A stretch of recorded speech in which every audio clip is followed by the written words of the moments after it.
Khairatabad science college. Vishu और उमे college के सबसे अफलातूनी लड़कों में से थे। जो ना बोला जाए वो सबसे पहले करने पहुंच जाते थे। इसलिए कॉलेज ट्रिप पर हैदराबाद आए स्टूडेंट्स में सबसे ज्यादा मजे भी वही दोनों कर रहे थे। उन्हें कई बार उनके सीनियर्स ने भी डांटा था कि कहीं ये बदमाशी उन्हें भारी ना पड़ जाए। भले ही अभी ये उनके कॉलेज का पहला साल ही था, मगर वो दोनों ही हर चीज एक्सपीरियंस करना चाहते थे। रात को वो दोनों बिना किसी को भी बताए अपने होटल से निकलकर एक वॉक पर चले गए। उन्हीं के होटल के पास एक बहुत बड़ी बिल्डिंग थी जो एक खंडर जैसी लग रही थी। उसके सामने ही एक चाय की छोटी सी दुकान थी। वो दोनों उस दुकान पर चाय पीने पहुंच गए। बातों बातों में विशु ने उस बूढ़े दुकान वाले से पूछा कि हैदराबाद में देखने के लिए क्या खास है। इस पर उस दुकान वाले ने जवाब दिया कि घूमने को जो है वो उनको उनका फोन बता देगा। पर साथ ही उसने कहा कि हैदराबाद में कुछ ऐसी भी जगहें हैं जिनके आसपास भी उन्हें भटकना नहीं चाहिए, जैसे कि उनके ठीक सामने वाली वो सुनसान बिल्डिंग। ये सुनते ही विशु और उमे की दिलचस्पी और बढ़ गई। उन्होंने दुकान वाले को उकसाया कि वो जरा खुलकर बताए। उस बूढ़े दुकान वाले ने उन्हें सचेत करते हुए कहा कि वो बिल्डिंग जो उनके ठीक सामने है वो कोई आम बिल्डिंग नहीं, बल्कि हैदराबाद की सबसे भूतिया जगह है, जिसे लोग खैराताबाद साइंस कॉलेज के नाम से जानते हैं। उस बूढ़े दुकान वाले ने बताया कि वो बिल्डिंग अब भले ही बस एक बड़ा सा खंडर बन चुकी है, पर वो आज तक वहां के लोगों को डराए रखती है। उस दुकान वाले ने बताया कि वो बिल्डिंग एक साइंस कॉलेज हुआ करती थी, जहां डेड बॉडीज पर मेडिकल रिसर्च भी किया जाता था। कहते हैं कि उसके बंद होने के बाद वहां से कभी वो डेड बॉडीज हटाई ही नहीं गई, और उस कॉलेज के बंद होने के अगले दिन से ही वहां अजीबोगरीब चीजें होने लगी। दुकान वाला बूढ़ा आदमी ये बात कहते ही मानो कांप सा उठा, जैसे उस जगह का जिक्र ही उसे डराने को काफी था। उस दुकान वाले की बात सुनकर तो विशु और उमे की नींद उड़ चुकी थी। दोस्तों, आप सभी को गेम्स खेलना तो बहुत पसंद होगा, लेकिन क्या आपने फॉर्च्यून क्रिस्टल के बारे में सुना है? ये एक गेम चेंजर है जो सिर्फ परे मैच पर अवेलेबल है। अभी अभी लॉन्च हुआ है, इसलिए रेट्स स्काई हाई हैं और ये सही टाइम है जंप करने का। मिस मत करना। क्या बनाता है फॉर्च्यून क्रिस्टल को सबसे अलग? Fortune spins. जैसे ही आपको फॉर्च्यून स्पिन्स मिले, तैयार हो जाओ सबसे बड़े नंबर्स जीतने के लिए। चाहे आप इस टाइप के गेम में नए हो या एक्सपर्ट, ये मौका हाथ से मत जाने दो। लिंक पिन कमेंट में है, वहीं से गेम डाउनलोड करो और न्यू कमर्स के लिए स्पेशल वेलकम रिवॉर्ड ले जाओ। तो देर किस बात की, इस वीडियो के बाद फॉर्च्यून क्रिस्टल को जरूर खेलो। अब उस बिल्डिंग में जाए बिना उन्हें नींद नहीं आने वाली थी। उमे को लगा कि दुकान वाला उन्हें बस डरा रहा था, मगर जब इस बिल्डिंग के बारे में उन्होंने ऑनलाइन रिसर्च किया तो उन्हें कई आर्टिकल्स मिले जो बताते थे कि वो जगह हॉन्टेड है, और कई आर्टिकल्स में तो वहां ना जाने की बहुत सारी वार्निंग्स भी थीं। पर उमे और विशु ने वहां जाने की ठान ली थी।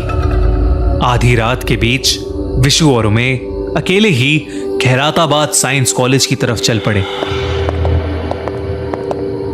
उस पुरानी सी बिल्डिंग को चारों ओर से पेड़ों ने जकड़ रखा था। वहां बिल्कुल अंधेरा था और बस उन्हें चांद की रोशनी से ही आगे बढ़ने का रास्ता दिख रहा था। उमे ने विशु से उसके फोन का कैमरा ऑन रखने को कहा, ताकि वो अगले दिन सुबह सबको दिखा सकें कि वहां कुछ भी नहीं है। लेकिन जैसे ही वो उस बिल्डिंग की तरफ आगे बढ़े, अचानक एक चमगादड़ों का झुंड उनकी आंखों के सामने से गुजरा। विशु थोड़ा घबरा गया, पर उमे अभी भी मस्ती के मूड में ही था।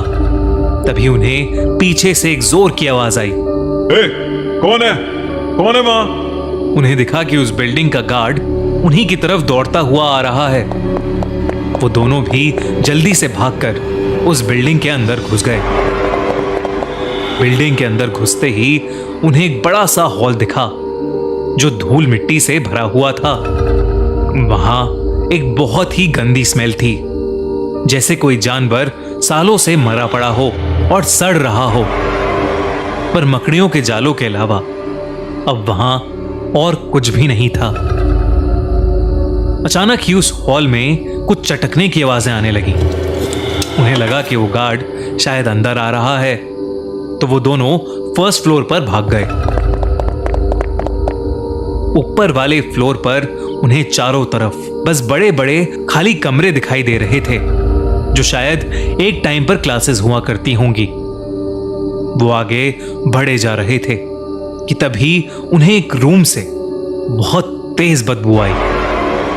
उस रूम के अंदर घुसे तो उन्हें लगा कि शायद वो रूम कभी बायो लैब रही होगी, पर अब वो खंडर से ज्यादा और कुछ भी नहीं था। लेकिन उस रूम के कोने में एक खिड़की थी, जिस पर विशु की नजर जाते ही वो सहम उठा।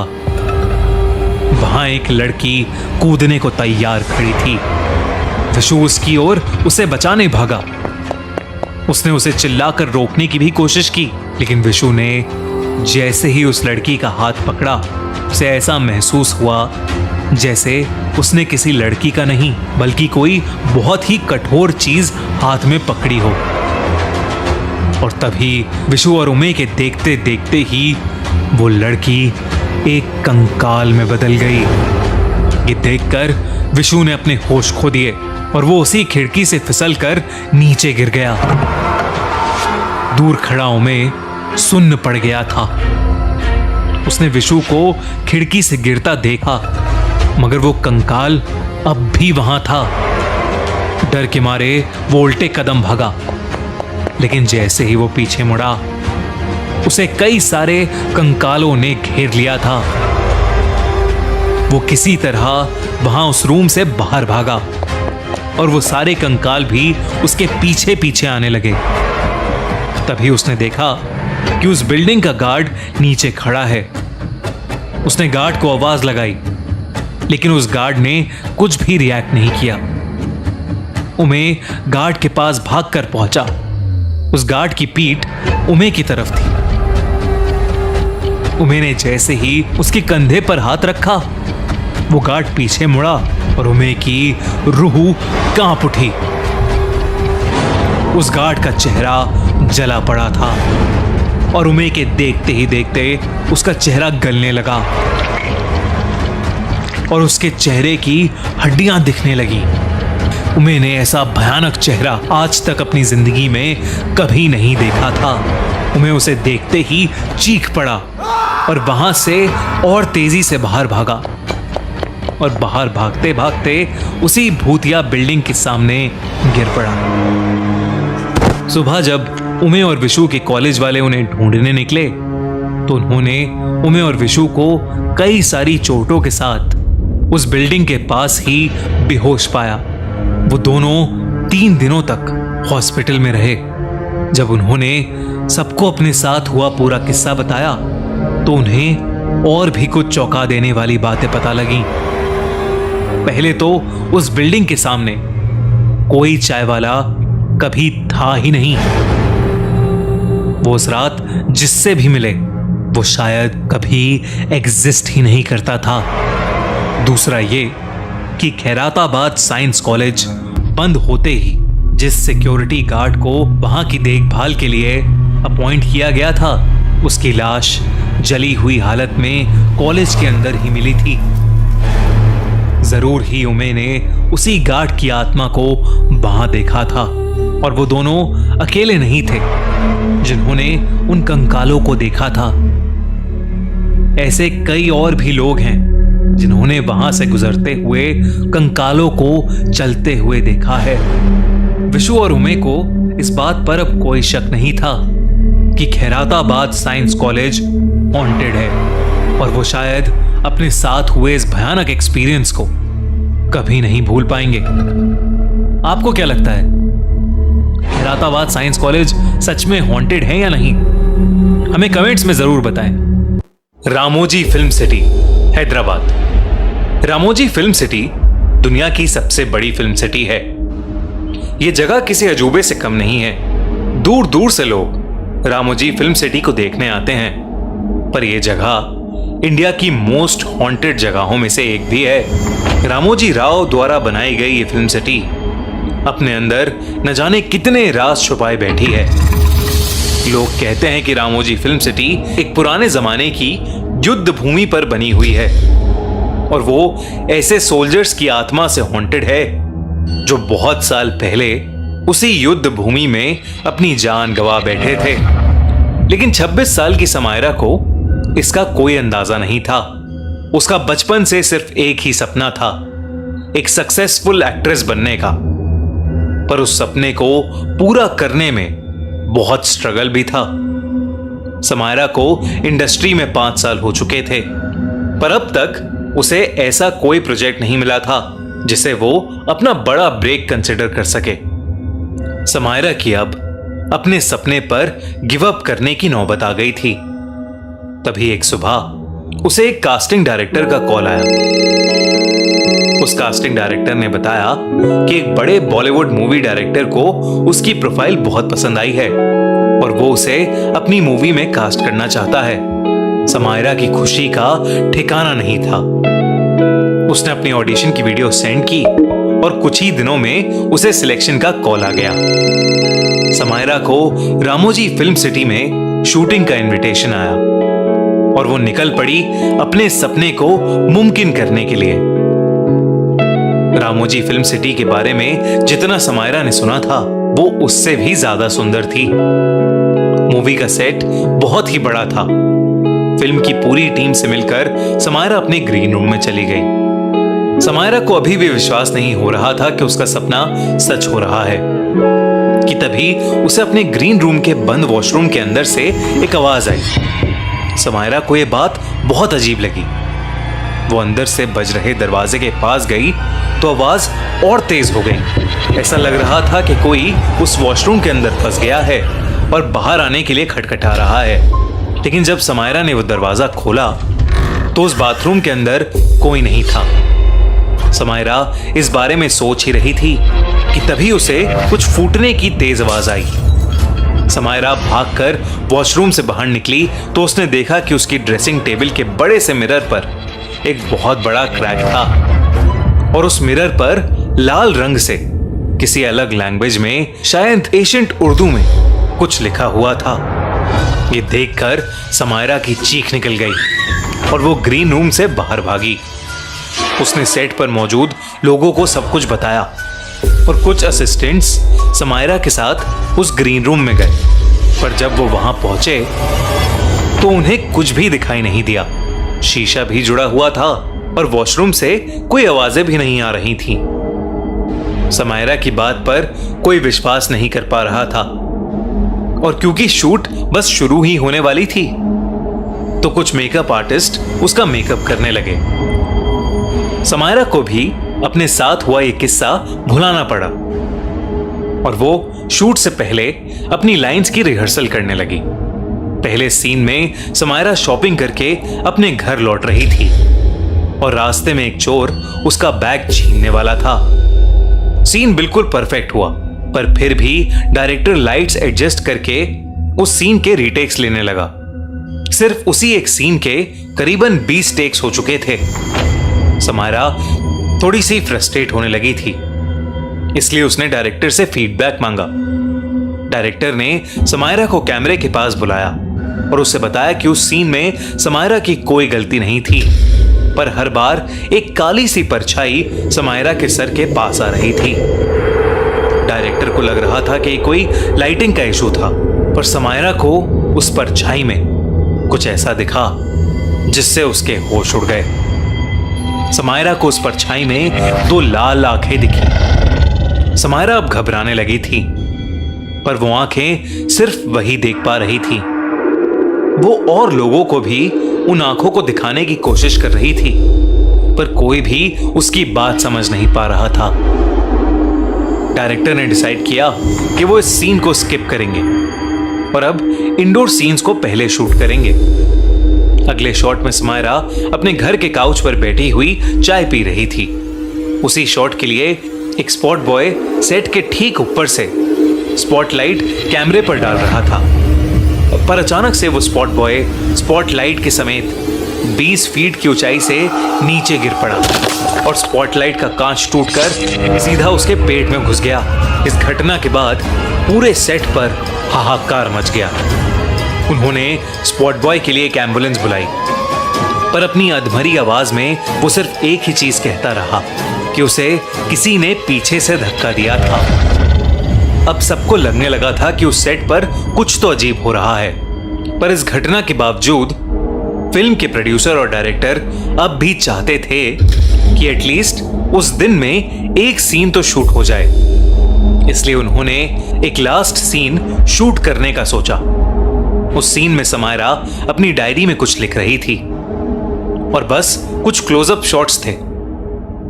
उस सीन को शुरू करने के लिए डायरेक्टर ने एक्शन बोला, लेकिन समायरा फिल्म की स्क्रिप्ट से कुछ अलग ही एक्शंस कर रही थी। जब डायरेक्टर ने देखा कि समायरा फिल्म के क्यूज को फॉलो नहीं कर रही, तो उसने जोर से कट चिल्लाया, पर समायरा फिर भी नहीं रुकी। समायरा अब अपना सर झुकाकर बस उस डायरी में कुछ लिखे जा रही थी। समायरा अब किसी अलग भाषा में कुछ बड़बड़ाने भी लगी थी। सेट पर मौजूद सभी लोगों को डर लगने लगा।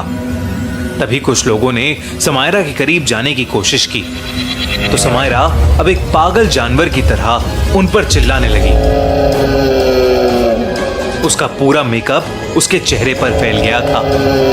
उसके बाल भी अपने आप बिखरने लगे और उसके चेहरे को ढकने लगे। समायरा अचानक बहुत ही ज्यादा डरावनी लगने लगी थी। वहां खड़े सब लोग कांप उठे थे। उसकी भाषा को कोई नहीं समझ पा रहा था, पर कुछ सेकंड्स तक चीखने के बाद समायरा अचानक ही जमीन पर गिर पड़ी और बेहोश हो गई। जब समायरा उठी तो वो एक हॉस्पिटल में थी और उसके पास उस फिल्म की एक मेकअप आर्टिस्ट बैठी हुई थी। उस मेकअप आर्टिस्ट ने समायरा को सब कुछ बताया और उससे कहा कि समायरा के बेहोश होने के काफी देर बाद अथॉरिटीज को दिखाने के लिए डायरेक्टर ने उस शॉट की क्लिप को प्ले किया और उस क्लिप में समायरा के सर पर वही काला साया दिख रहा था जो उन्हें पहले सीन में दिख रहा था। वो काला साया कैमरे के एकदम पास आया और उसके बाद रिकॉर्डिंग बंद हो गई। इस घटना के बाद उस मूवी की शूटिंग को वहीं बंद कर दिया गया। समायरा का सपना तो टूट गया, पर वो खुशकिस्मत थी कि उसकी जान बच गई। वो काली परछाई किसकी थी और आखिर समायरा के साथ ही ये सब क्यों हुआ, इसका जवाब किसी के पास नहीं है। जवाब है तो सिर्फ एक चीज का, कि रामोजी फिल्म सिटी वाकई हॉन्टेड है। कुंदन बाग हैदराबाद के सबसे महंगे एरियाज में से एक है। यहाँ के बड़े बड़े घर, सीनिक पार्क्स और ग्रीनरी लोगों को अपनी तरफ काफी अट्रैक्ट करते हैं। मगर क्या आप जानते हैं कि इसी एरिया में एक ऐसा घर भी है जिसके आसपास कोई भटकना भी नहीं चाहता। साजिद नाम का एक चोर कई दिनों से कुंदन बाग में बने एक घर पर नजर रख रहा था। वो काफी बड़ा था और साजिद को पता था कि कुंदन बाग में होने की वजह से उस घर में काफी अमीर लोग रहते होंगे जिनके पास खूब सारे पैसे और गहने भी मिलेंगे। पर उस बड़े से घर में ज्यादा चहल पहल नहीं थी। ना ही कोई वहां आता था और ना ही कोई वहां से जाता था। साजिद रोज घर से थोड़ा दूर खड़ा होकर अंदर रहने वाले लोगों की परछाई देखा करता था। वो ये नोटिस करता था कि आखिर घर में कौन कौन था और वो लोग रात में कितने बजे सोने चले जाते थे। साजिद ने एक रात उस घर में चोरी का प्लान बनाया। उस रात कुछ देर तक वो घर से दूर खड़ा रहा और लाइट बंद होने का इंतजार करता रहा। कुछ ही देर में पूरे घर की लाइट्स ऑफ हो गईं और साजिद पीछे वाली खिड़की से दबे पांव घर के अंदर घुस गया। पहले साजिद ने ग्राउंड फ्लोर टटोला, मगर उसे वहां ना पैसे मिले ना ही कोई कीमती सामान। वो अभी नीचे वाले फ्लोर पर ही था कि तभी उसे किसी के चलने की आवाज आने लगी। वो जल्दी से ड्राइंग रूम में रखे एक पुराने कबर्ड में छुप गया और कबर्ड के दरवाजे के बीच से बाहर देखने लगा। उसने देखा कि एक औरत सीढ़ियों से उतरकर नीचे आ रही थी और वो धीमी सी आवाज में कुछ बड़बड़ा रही थी। वो औरत नीचे उतरकर कुछ देर सीढ़ियों के पास ही खड़ी रही और घर के मेन डोर की तरफ देखती रही। साजिद को उस औरत का चेहरा अब बिल्कुल साफ नजर आ रहा था। उसकी आंखों के नीचे बड़े बड़े काले धब्बे थे, मानो वो न जाने कितने दिन से सोई ना हो। उसकी स्किन बिल्कुल पीली पड़ी हुई थी और उसके चेहरे पर एक बहुत ही अजीब सी मुस्कुराहट थी। वो औरत किचन की तरफ मुड़ी और चुपचाप अंदर चली गई। साजिद कबर्ड से बाहर आया। उसने अपने बैग से एक चाकू निकाला और उसे हाथ में पकड़े हुए ऊपर जाने लगा कि तभी किचन से उस औरत की चीखने की आवाज आई। साजिद एकदम से डर गया और वो जल्दी से दबे पांव किचन की तरफ गया। उसने देखा कि वो औरत एक कोने में बैठी रो रही है और उसके हाथ में भी एक चाकू है और वो उस चाकू से जमीन पे कुछ खुरच रही है। उस औरत को देखकर साजिद थोड़ा घबराने लगा था, तो उसने सोचा कि वो जल्दी से छोटी मोटी चोरी करके वहां से निकल जाएगा। साजिद सीढ़ियों के ऊपर पहुंचा ही था, उसने देखा कि एक औरत बेडरूम के दरवाजे के सामने खड़ी उसे देख रही थी। उस औरत का चेहरा बिल्कुल वैसा ही लग रहा था जैसा उसकी बूढ़ी मां का लग रहा था। उसकी भी आंखों के नीचे काले धब्बे थे। साजिद ने हाथ में पकड़ा चाकू उस औरत को दिखाकर डराने की कोशिश की, मगर उस औरत को कोई फर्क ही नहीं पड़ रहा था। अचानक ही वो औरत हंसने लगी और उसकी आंखें बिल्कुल काली पड़ गईं। वो हंसते हंसते बेडरूम के अंदर चली गई। जैसे ही बेडरूम का दरवाजा खुला, साजिद को एक बहुत ही गंदी स्मेल आई। जब उसने अंदर देखा तो उसके होश उड़ गए। उस बेड पर 3 लोगों की डेड बॉडीज पड़ी हुई थीं और हैरानी वाली बात तो ये थी कि 2 लाशें उन्हीं लोगों की थीं जिन्हें साजिद ने अभी कुछ मिनट्स पहले देखा था। ऐसा लग रहा था कि जैसे उन्हें मरे हुए काफी दिन बीत चुके हैं, क्योंकि उनकी बॉडीज डिकम्पोज होने लगी थीं, जिसकी वजह से उनसे बहुत ही गंदी स्मेल आ रही थी। ये देखकर साजिद के रोंगटे खड़े हो गए थे। वो सीधा घर के बाहर भागा। उसने सोचा कि इस हालत में अगर उसे किसी ने देख लिया तो उसे चोर नहीं बल्कि खूनी समझा जाएगा। इसलिए वो सीधा पुलिस स्टेशन पहुंचा और उसने पुलिस को सब कुछ बताया। पुलिस की एक टीम साजिद को लेकर तुरंत उस घर में पहुंची।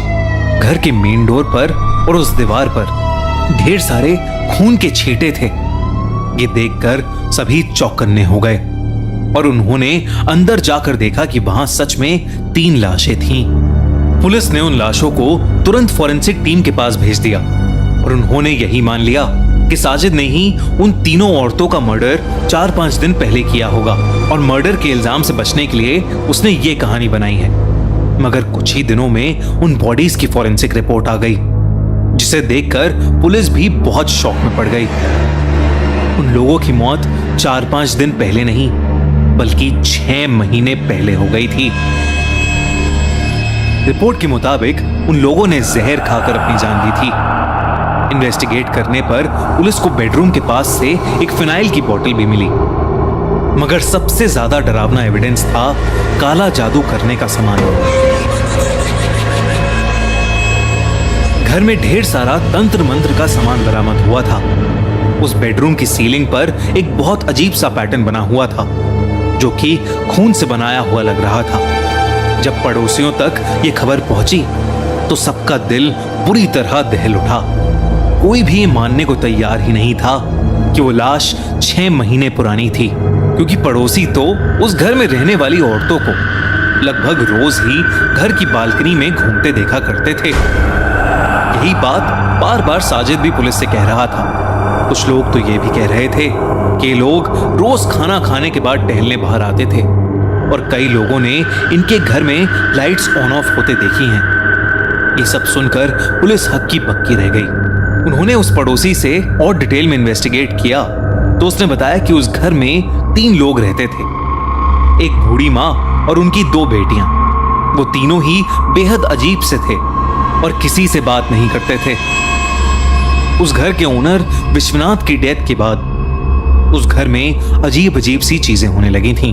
पुलिस ने अपनी फाइनल स्टेटमेंट में यही रिकॉर्ड किया कि उन तीनों लोगों की मौत 6 महीने पहले ही हो चुकी थी और उन तीनों की मेंटल स्टेट ठीक नहीं थी, जबकि नेबर्स और साजिद की स्टेटमेंट्स बिल्कुल अलग थी। 2002 में हुए इस केस के बाद से कुंदन बाग के इस घर को लोग विचेस लायर बोलने लगे। आज के समय में कई टूरिस्ट्स इस घर को देखने आते हैं और वो ये सोचने की कोशिश करते हैं कि आखिर इस घर में हुआ क्या होगा।